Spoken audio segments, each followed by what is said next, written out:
जन्नत की पुकार में आपका स्वागत है। मुख्यमंत्री अरविंद केजरीवाल का भाजपा पर बड़ा हमला। आरोपियों को पार्टी में शामिल कराने में मशहूर भाजपा जैसे कई बड़े आरोप केजरीवाल ने लगाए। दिल्ली विधानसभा में मुख्यमंत्री अरविंद केजरीवाल ने एक बार फिर स्कूलों का मुद्दा उठाकर केंद्र की सरकार और बीजेपी पर कड़ा वार किया है। मुख्यमंत्री ने कहा कि एक कट्टर ईमानदार पार्टी है और एक कट्टर बेईमान पार्टी है। कट्टर बेईमान पार्टी में कम पढ़े लिखे लोग हैं, आधे से ज्यादा अनपढ़ लोग हैं, तो वहीं कईयों की फर्जी डिग्री है। दूसरी तरफ कट्टर ईमानदार पार्टी है जिसमें आईआईटी के लोग हैं, अच्छी टीम है और विजन है। अरविंद केजरीवाल ने बड़ा आरोप लगाते हुए कहा कि इस कट्टर बेईमान पार्टी को पता चल जाए कि इस शख्स ने बलात्कार किया तो उसे अपनी पार्टी में शामिल कराने के लिए पहुंच जाते हैं। माननीय अध्यक्षा महोदया, अभी कुछ दिन पहले इन लोगों ने मनीष सिसोदिया जी के खिलाफ एक पूरी मनगढ़ंत और झूठी एफआईआर करी, केस दर्ज किया कि मनीष सिसोदिया जी पैसे खा गए, शराब नीति में पैसे खा गए। हम लोग पब्लिक लाइफ में हैं। पब्लिक लाइफ में आदमी को किसी भी तरह की जांच पड़ताल के लिए हमेशा तैयार रहना चाहिए।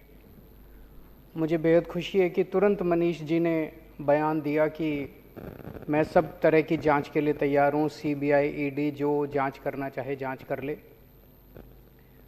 मनीष जी ने धमकी नहीं दी कि मैं तुम्हारे ऊपर डिफेमेशन के केस कर दूंगा, ये कर दूंगा, वो कर दूंगा। अरे क्यों कर दूंगा, जब कुछ करा ही नहीं तो कर लो जांच।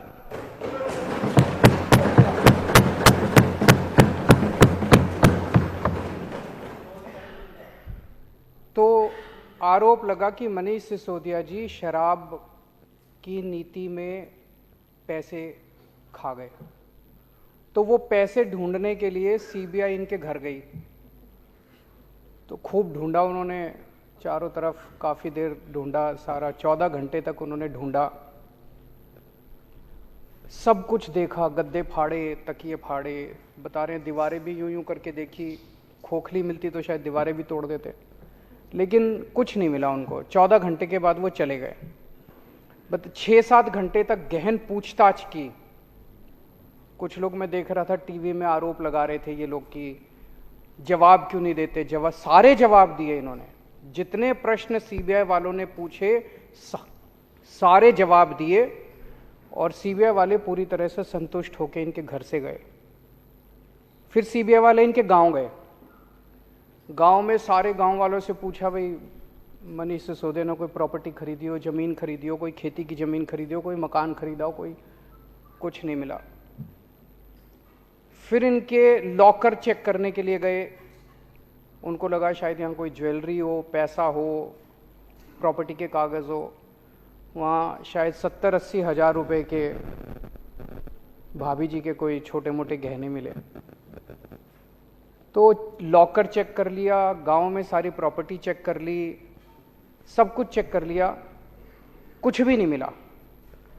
तो अब सीबीआई वाले भी अच्छे लोग हैं, इंसान है वो भी, उनके दिल में भी आत्मा, वो देख रहे हैं कि क्या हो रहा है।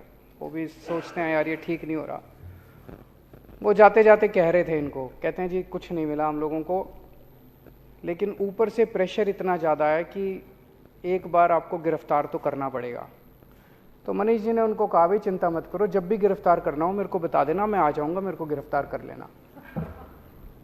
तो गिरफ्तार तो होंगे ये, लेकिन मोटे मोटे तौर पे सारा देश देख रहा है, भाई सारी जांच कर ली, सब कुछ कर लिया, कुछ नहीं मिला, पाक साफ। एक तरह से मैं बार बार कहता हूं कि हम लोग बार बार प्रधानमंत्री मोदी जी से ईमानदारी का सर्टिफिकेट लेके आए हैं, तो एक बार फिर से प्रधानमंत्री जी ने मनीष सिसोदिया को ईमानदारी का सर्टिफिकेट दिया है कि तुम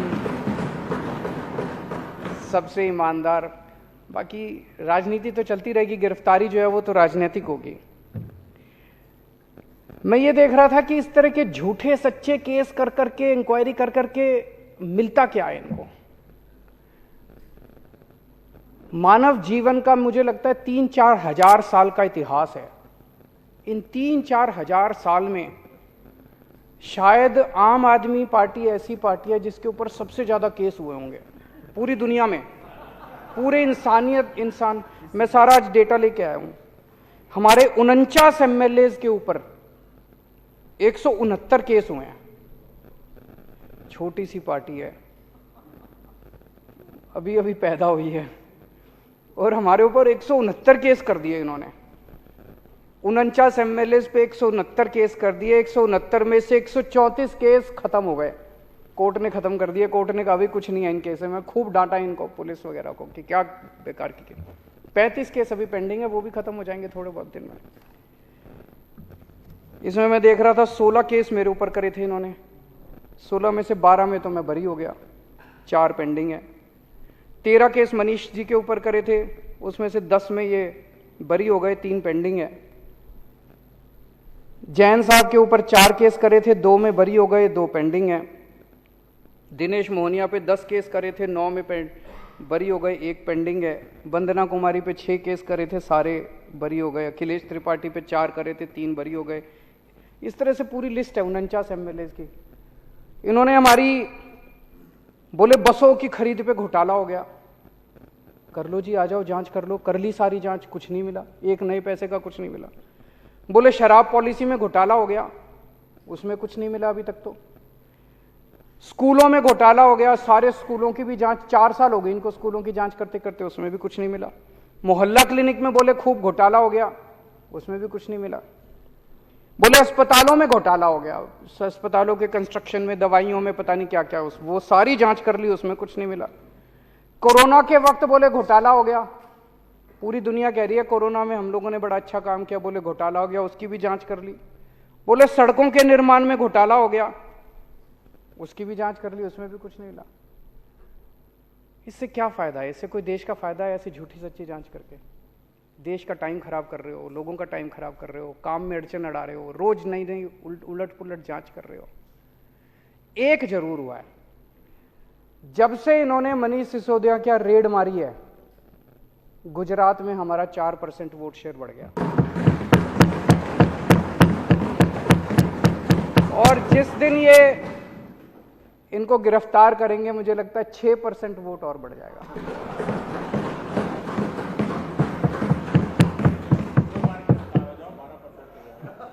फिर अगर 2 बार गिरफ्तार हो गए तो सरकार ही बन जाएगी गुजरात में।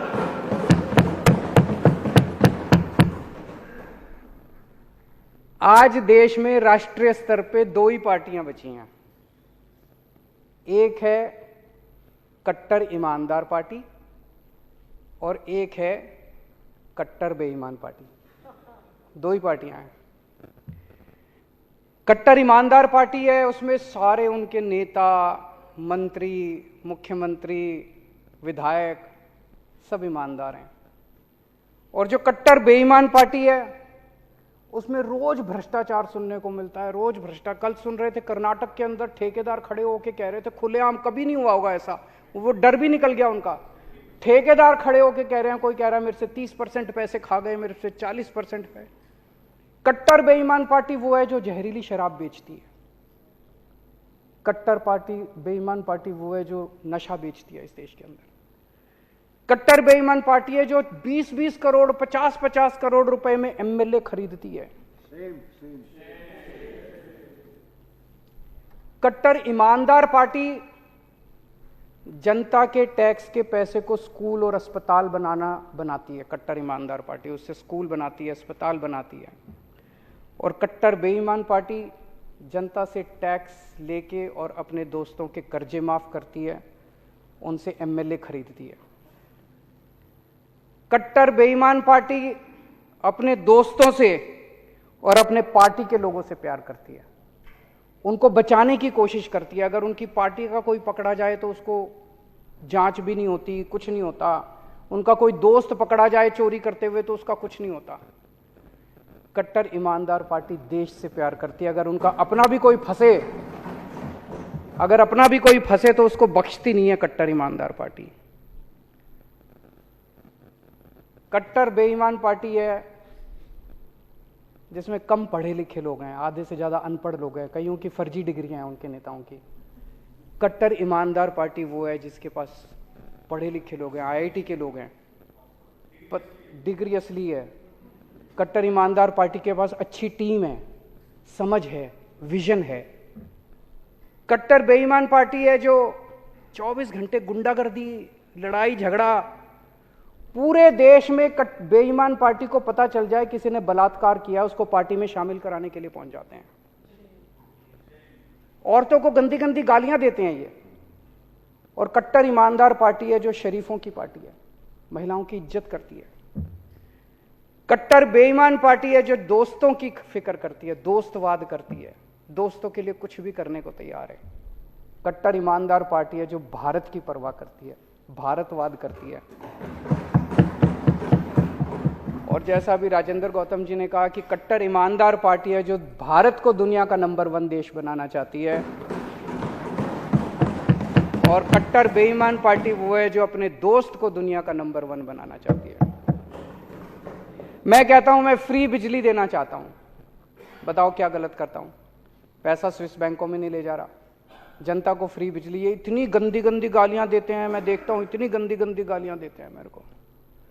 मैं कहता हूं मैं स्कूल और अस्पताल बनाना चाहता हूं देश में।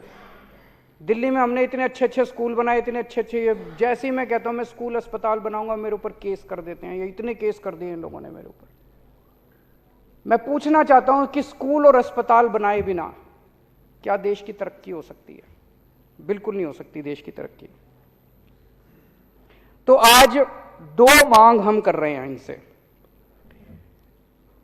एक तो ये जो एमएलए खरीदते हो तुम, इन्होंने महाराष्ट्र में, मध्य प्रदेश में, गोवा में, कर्नाटक में, आसाम में, अरुणाचल प्रदेश में, बिहार में, अब झारखंड में करने जा रहे हैं। बता रहे हैं 20-20 करोड़ से 50-50 करोड़ रुपए तक के एमएलए खरीदे हैं। 6300 करोड़ रुपए इन्होंने एमएलए खरीदने में खर्च कर दिए, जिसकी वजह से देश में पेट्रोल और डीजल के दाम बढ़ गए। तो आज पहली मांग तो इस देश के लोगों की आ रही है, एमएलए खरीदना बंद करो, बहुत हो गई गुंडागर्दी, सरेआम मंडी बना रखी है इन्होंने एमएलए की। एमएलए खरीदना बंद करो और ये पेट्रोल और डीजल के दाम कम करो। और दूसरी मांग है कि ये कर्जे जो तुम लोगों ने अपने दोस्तों के कर्जे माफ करते हो, ये सारा पैसा रिकवर किया जाना चाहिए और किसानों के और स्टूडेंट्स के कर्जे माफ किए जाने चाहिए, ना कि दोस्तों के कर्जे माफ।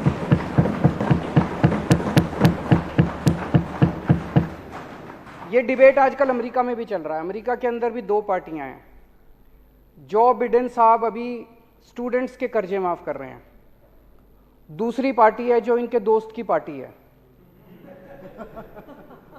वो कह रहे हैं स्टूडेंट्स के कर्जे माफ नहीं होने चाहिए, अरबपतियों के कर्जे माफ होने चाहिए। वो इसका विरोध कर रहे हैं। वहां भी यही चल रहा है और यहां भी यही डिबेट चल रहा है इस देश के अंदर कि क्या अरबपतियों के कर्जे माफ होने चाहिए या किसानों के और स्टूडेंट्स के कर्जे माफ होने चाहिए। मैंने पिछले कुछ दिनों से देख रहा हूं जो टीवी में चल रहा है, जो डिबेट चल रही है, बहुत आहत हूं मैं। ये चल क्या रहा है? मतलब ऐसा लड़ाई झगड़ा, हमारा कसूर क्या है? मैं देख रहा था स्कूलों के ऊपर ऐसे टूट के पड़े हैं ये कि इन्होंने क्या आरोप लगा रहे हैं कि इतने स्कूल क्यों बना दिए, इतने स्कूल क्यों बना दिए। तो स्कूल बनाना तो अच्छी बात है, किसी भी देश में स्कूल बनाना तो अच्छी बात है, बताओ क्या गलत करा। इनका दूसरा आरोप है स्कूलों में इतने कमरे क्यों बना दिए। अब कमरों में हम तो रह नहीं रहे, बच्चे ही पढ़ रहे हैं यार कमरों के अंदर, तुमको क्या तकलीफ है। बोले गरीबों के बच्चों के लिए इतने कमरों की क्या जरूरत है, गरीबों के बच्चे तो कम कमरों में भी पढ़ लेंगे, एक एक कमरों में 100-100 ठूस दो, पढ़ लेंगे। अरे हम गरीबों के बच्चों को, मिडिल क्लास के बच्चों को अच्छी शिक्षा देना चाहते हैं, तुमको क्या तकलीफ है। तुम अपने बच्चों को विदेश भेजते हो, हम अपने बच्चों को अपने देश के अंदर अच्छी शिक्षा नहीं दे सकते क्या? कहते गरीबों के बच्चों के लिए इतने स्कूल बना दिए, गरीबों के बच्चों के लिए इतने टॉयलेट क्यों बना दिए। बताओ, टॉयलेट, ज्यादा टॉयलेट बना के हम क्या करेंगे उसका, हमारा उसमें क्या रोल है यार। पहले ऐसे जमाना था जहां पे टॉयलेट्स ही नहीं होते थे स्कूलों के अंदर, बच्चियों को अपने घर जाना पड़ता था अगर जरूरत पड़ती थी। आज अगर हमने अच्छे टॉयलेट बना दिए, वहां हमारी बेटियों को, बच्चियों को, बच्चों को अगर सुविधा मिल रही है, तो इसमें क्या तकलीफ है। ये आरोप है इनके, ज्यादा स्कूल क्यों बना दिए। फिर कह रहे हैं क्लासों में इतना डिजिटल बोर्ड लगाने की क्या जरूरत थी, इतने शानदार डेस्क बनाने की क्या जरूरत है। गरीबों के बच्चे, रिक्शे वाले के बच्चे, मजदूर के बच्चे, इन लोगों को क्या जरूरत है इतने अच्छे अच्छे डेस्कों पे पढ़ने की। इन लोगों को क्या जरूरत है डिजिटल बोर्ड की, इतना पैसा खर्चने की क्या जरूरत थी। हम तो करेंगे, हम अच्छी शिक्षा देंगे, अब ये देश बदलेगा, अब ये देश रुकने वाला नहीं है। तुम लोगों ने गरीबों का मजाक बना दिया था इस देश के अंदर, अब इस देश के गरीबों को अच्छी शिक्षा मिलेगी और तुमसे आंखों में आंखें मिला के तुम्हारा सामना करेंगे गरीबों के बच्चे।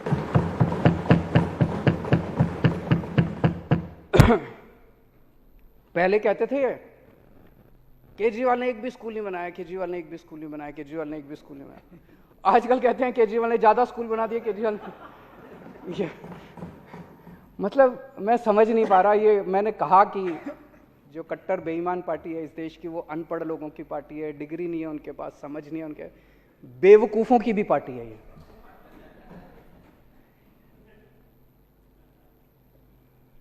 एक मैं देख रहा था आजकल स्कूलों में घूम रहे हैं ये, कल मैंने देखा सौरभ के साथ लड़ाई झगड़ा हो रहा था।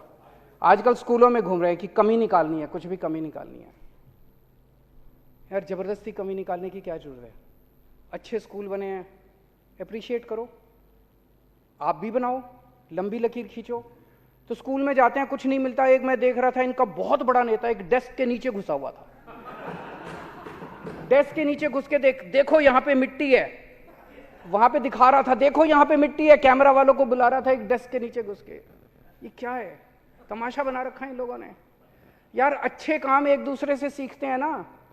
मैं इनको बार बार कह चुका, असम के मुख्यमंत्री के साथ अभी ट्विटर पे बातचीत हुई, मैंने उनको कहा भाई आपने कुछ अच्छा काम किया, मैं आता हूं, दिखाओ मेरे को, मैं भी दिल्ली में करूंगा, आप दिल्ली में आओ, मैंने जो किया मैं भी दिखाते ही नहीं है कुछ, बताते ही नहीं है कुछ, करते ही नहीं है। मैंने गुजरात के मुख्यमंत्री को कहा, हिमाचल प्रदेश के मुख्यमंत्री को कहा, यूपी के मुख्यमंत्री को कहा, आपने जो अच्छे काम किए, अभी मैं तमिलनाडु जा रहा हूं 2 दिन के बाद, उन्होंने बड़े अच्छे काम किए, वो बुला रहे हैं मेरे को, मैं जाऊंगा वहां से सीखूंगा, वो हमसे सीखेंगे।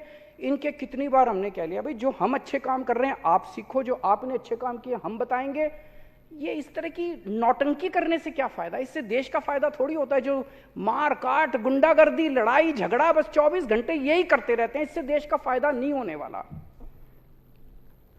मैं सामान्य सा आदमी हूं, एक मिडिल क्लास का सामान्य से परिवार में पैदा हुआ, आईआईटी गया, आईआईटी में मेरी पढ़ाई हुई, मैकेनिकल इंजीनियरिंग करी। आज मैं जो कुछ भी हूं मैं समझता हूं कि मैं मेरी शिक्षा की वजह से हूं। आज मेरे दोनों बच्चे आईआईटी में पढ़ रहे हैं, बेटी आईआईटी में पढ़ के पास हो चुकी है, बेटा, दोनों अपने पैरों पे खड़े हैं, वो भी अपनी शिक्षा की वजह से। मेरा आज एक ही सपना है कि जो शिक्षा इस देश ने मेरे को दी, मेरे बच्चों को दी है, वो शिक्षा मैं इस देश के हर बच्चे को दिला पाऊं मेरी जिंदगी में। मेरे को जो शिक्षा मिली है, मेरे को जो शिक्षा मिली है, वो उसी क्वालिटी की शिक्षा इस देश के हर बच्चे को मिलनी चाहिए। और जो इन लोगों ने करना है कर ले, मेरे को गिरफ्तार करना है मेरे को भी कर ले, इसको करना है हम सबको जेल में डाल दें, हमें इसकी कोई परवाह नहीं है।